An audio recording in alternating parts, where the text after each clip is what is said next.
Hello, my name's Leslie Wills and this is my presentation on elemental alchemy in food and farming.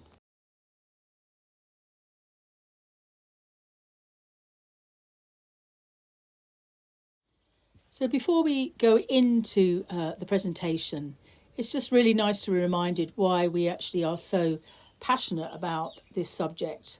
And so Rumi, we begin as mineral, we emerge into plant life and into the animal state, and then into being human. And always we have forgotten our former states, except in early spring when we slightly recall being green again. And that is Rumi. What is the farm organism? It is first and foremost a microcosm of the cosmos, a living picture of the universe. By tending the small picture well, we all participate in repairing the whole. And that's from Stuart Lundy, a really amazing biodynamic grower and teacher.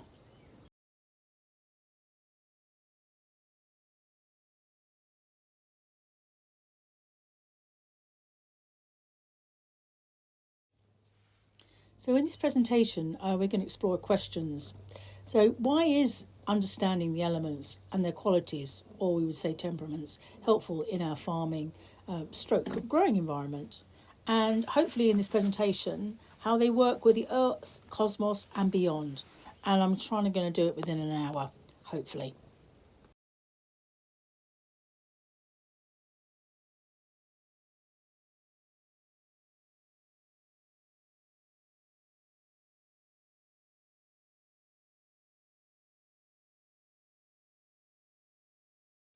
So all cultures had and still have a relationship with the elements going back thousands of years. So here on this next few pages, I've listed a few. So if you want a screenshot or just pause, you can read through them.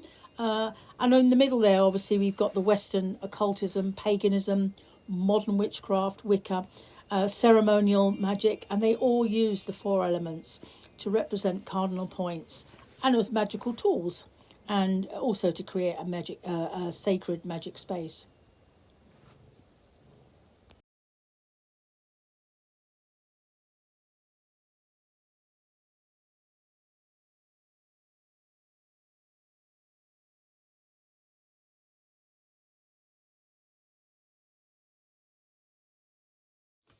So again, on the second page, we have a few more of the cultures that use the elements. So indigenous practices, China, East Asia, and then with Feng Shui, and also the Japanese. But if you notice, they're all using the elements within their magical practices.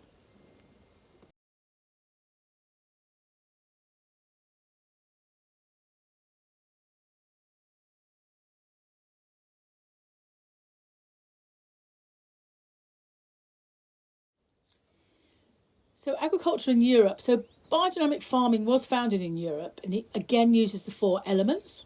It connects to agricultural practices with cosmic forces. So it aligns with farming techniques, but also with the elemental influences on the plants. It's important to remember that the astrological signs are not elements, and the elements are not signs. So the elements are energies within the universe.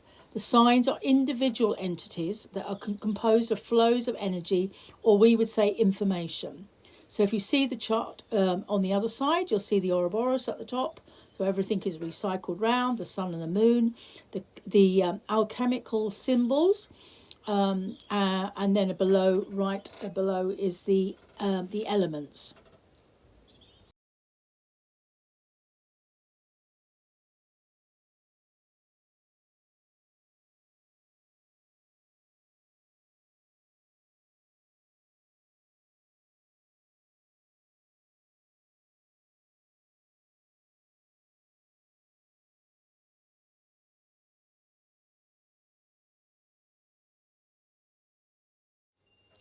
So what are the elements? So here we have four of them. We have earth, water, air and fire. And at the end we have ether. So on the next page we'll just go a little bit deeper into those particular elements and see how they actually affect us when we're gardening or when we're in our farming practice.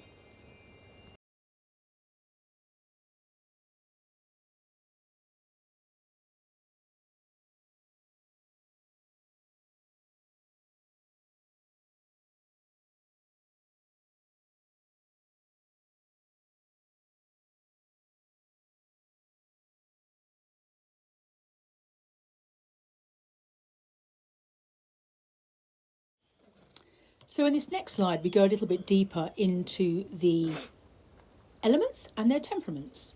So the elements are the earth, water, air and fire, and the temperaments are what we would say the qualities of those particular elements.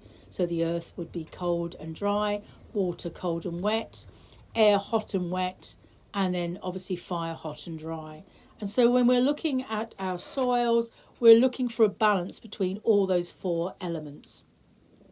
Too much of one, not enough of another, gives you an imbalance. So too much wet, too much cold, then you wouldn't get too much in the way of germination and probably more fungal growth.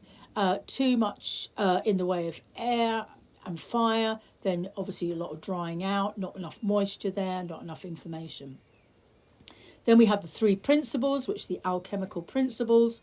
At the bottom there, we have the salt, the sulfur, the salt, mercury and sulfur. And so they are really the informers within the plant. So we have the salt of the earth at the bottom. We have mercury, or the going up the stem, giving the information from below. And then the finishing off, which is the sulfur at the top. The burning off the flower, the burning off the seed, that actually then falls to the ground, and then the whole process starts again. And if you see that lovely picture to the side, that's what it's like. It's very cyclical. It's always continually going round. Next door to that is a picture of what Steiner would interpret it as us in the elements in a human being. So our head would be in the earth, and then we have the lungs, which is the mercury part, and then also we have the sulfur, which is the reproduction, the flower and the seed in the root chakra area. We are surrounded then by the ether or plasma, which again is a bit like water, fish with water. We can't really describe it, it's there, but that holds everything together and allows everything to unfold in the form of information.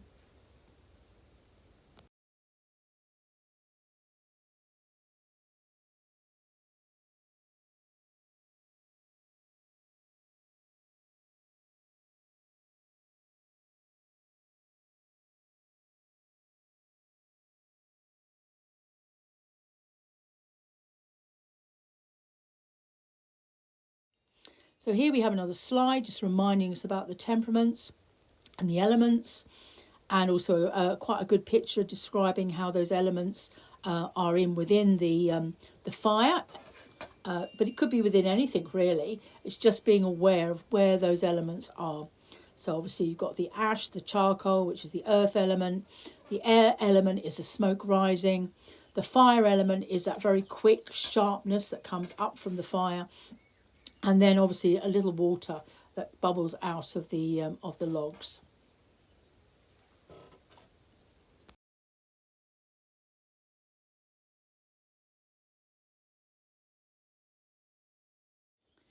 So now we're going to look at the biodynamic way of working with growing within the garden or farming. And Maria Tong was a pioneering German biodynamic farmer. She was a researcher.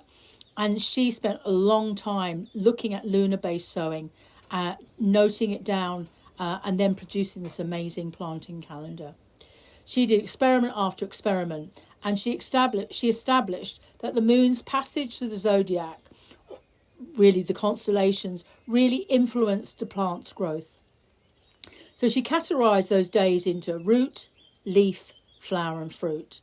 And it really profoundly affected the organic farming practices worldwide. And it still does. I mean, we still use her calendar every single year. It's an amazing thing. It's like a journal in the end.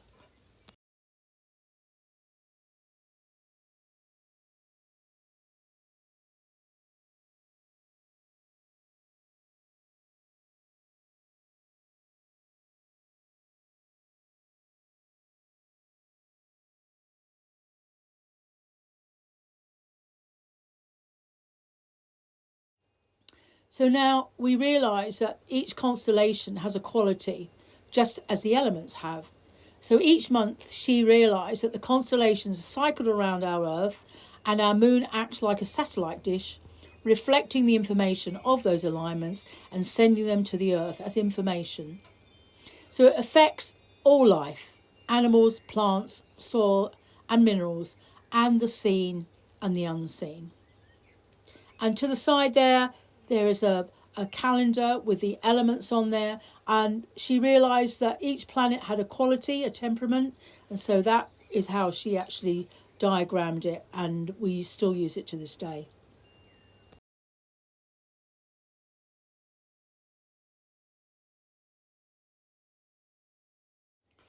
So here we have the planting calendar, which we use. I use it every single day. It has all the various elements on there. So leaf, which we would say is water. The root day is earth. The flower day, which is the air. And then obviously the fruit day, which is the fire element. And so she's actually given the sort of the grey days are when there are constellations, or we would say eclipses happening. They're not very good in the way of energy wise. It's a bit disruptive, so we tend not to garden on those days. And then onto the side there, it will give you the constellations that are in the sky at that particular time, and then the solar and lunar events to the side. So we're getting to a little bit more astrology there. And then you can sort of see how the energy is moving up and down the plant with that diagram to the side there.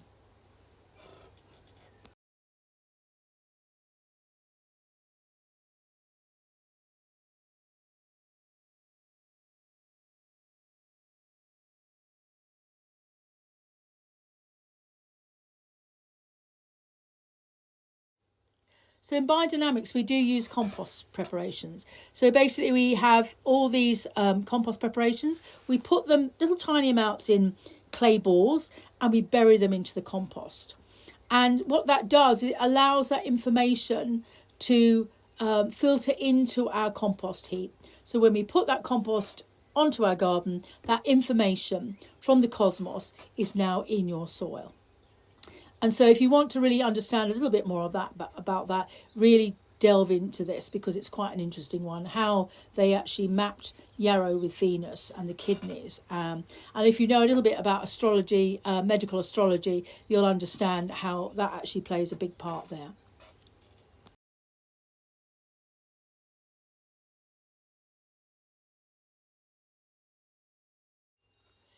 So here we have a little bit more in depth on the preparations.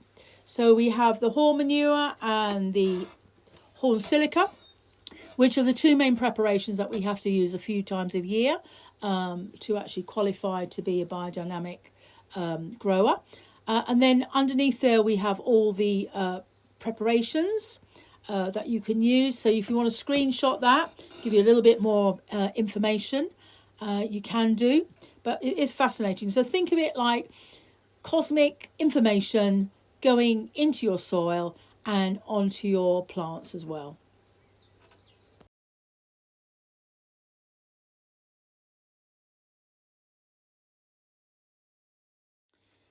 So this is a fascinating picture. It's the planetary process in plant growth.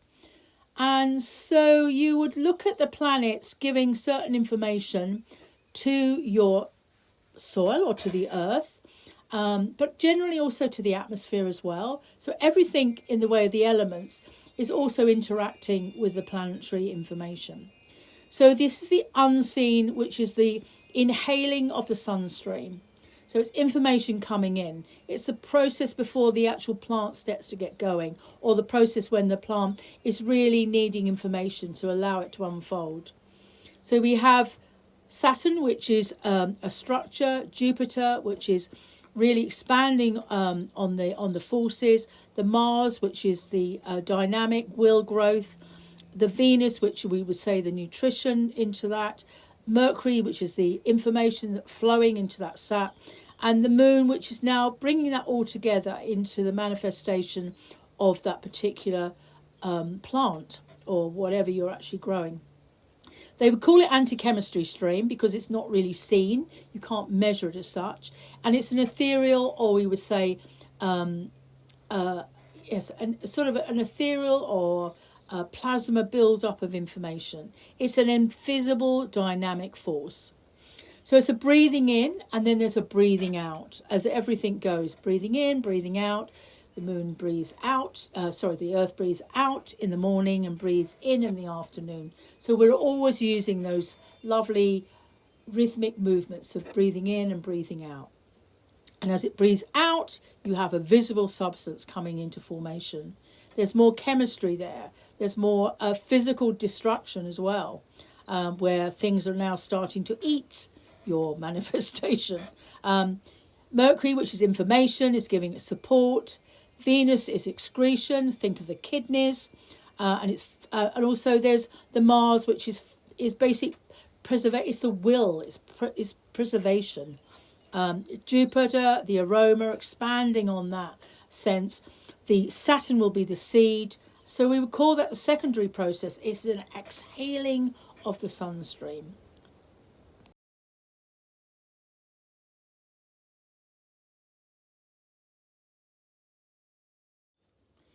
In this next slide, we see a person on the same piece of land. So it's the soil that in the beginning, all was organic to start with. And then after 3 years of using the biodynamic practices, using the preparations, how the soil in the form of structure and also in colour has changed. So that's just using the biodynamic preparations.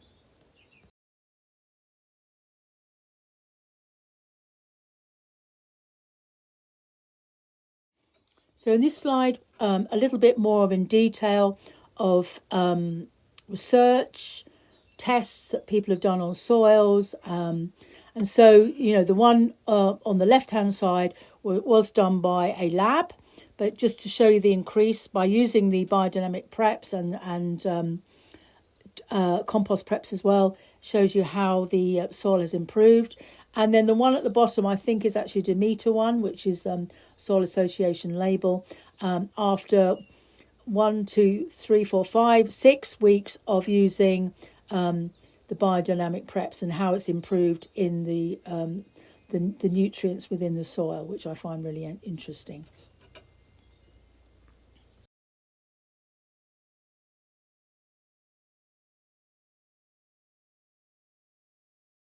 So this is a picture from one of Maria Tong's books, and it's about onions that were planted. The seeds were planted in a previous season, but they were harvested in August, and they were harvested on different days just to see the effect. So some were obviously harvested on leaf days, which is the AK, and then obviously going right the way through. But look at the EK. That was actually harvested on a root day. And those onions have just not sprouted. So you can see it's very good to plant your seeds on the right constellation, but it's also, if you want to keep your harvest not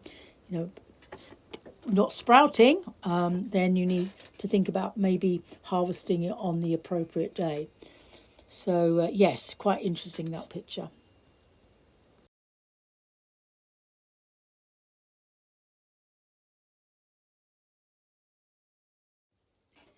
So one of the things that is really important to the biodynamic when we're growing and we're planting and we're making preps and also being in the garden is the beauty. So, our intentions when we're actually in the garden. And so this is an amazing picture of the planting or the placing of the horns with horn manure in them.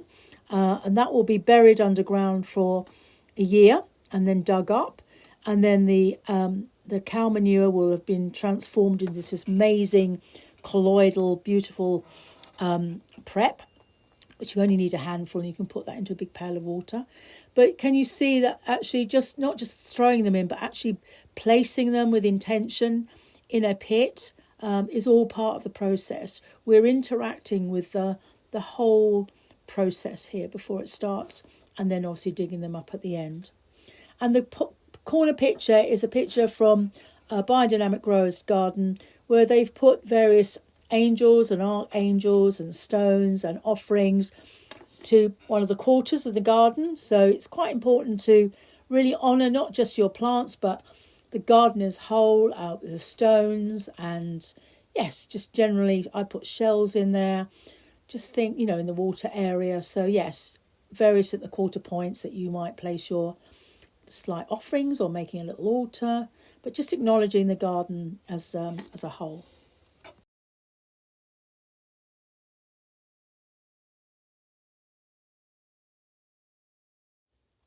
So here we have a picture of myself and my good friend Karen, and Karen was actually at a farm near here as part of an art day, and she that obviously the skirt that she's wearing there is nettle. Nettle, yes, she's made like a dye out of it, so she's dipped her skirt in that. But more importantly, we were actually using the cow pit preparation that her daughter brought over to help the fruit trees within that garden. And so we actually made the prep, stirred it, and then sprinkled the water around the fruit tree area. And then on the opposite side of that is a picture in Walida. I went to a prep making day, and there's a beautiful ash container there full of rainwater, and they put the I think it was Biodynamic 500 in there, and we spent an hour, which you do, vortexing the water, 20 seconds one way, 20 seconds the other way, so anti-clockwise, clockwise. And we sang to the waters, and then after an hour the water was actually put into a spray, or actually they put it into a jug, and then they sprinkled it into the Walida herb garden. So Walida really takes their biodynamic practices very seriously. But it was a wonderful time spending with people, singing, and really honouring the waters and the preparations.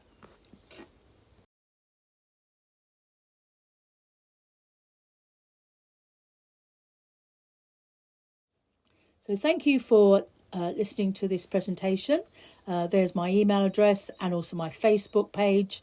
I'm a biodynamic grower, permaculture designer as well, obviously organic, but I also work with human design. So I work with Feldenkrais and various other practices that use fascial movements, spiral movements, which is another one of my passions. So I teach that throughout the week.